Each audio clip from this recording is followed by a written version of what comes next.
Tigin ni September somni sagi tuni simding Joshua lian kha neu khat panchum neu nga pan kwa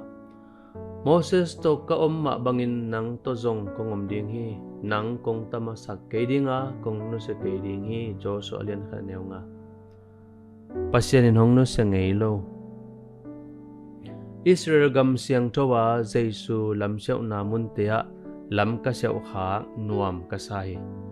Leitunga Jesu nun tak lai thu te kalung ngai dan khat hong siang zo ka sai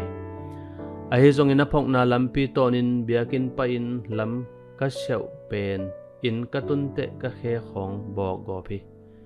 ai zong in tuma kum zatampi laya khebok be khilowin gimnalian pi thuakin asi mi te to ka kite changin ke khebok te chi tak lo hi amau te pasyanin ombi hi Khwai zule bong noi luan na muna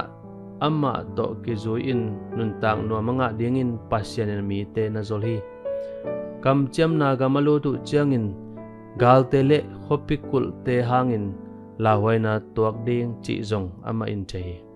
kum som li sung gamlaka pasyanin mau te ompi khina tun zong no selo ding hi makai thak Joshua tunga pasyanin ompi ding kam cham pia nang kong tamasak kay dinga kong no sa kay ding hi chihi Joshua in haksat na tuam tuak ding hi manin hang sanin at sahat ding kisama pasyanin ama hulay hi ay Jesu tum te zong ikhola ipay zongin nuntak na sungalaway na haksat na gimnay tuak ding hi ahi zongin hong no sa ngaylaw ding pasyan kamchiam muang ni ama hangin ay zong hang sanin itahat ding ahi hi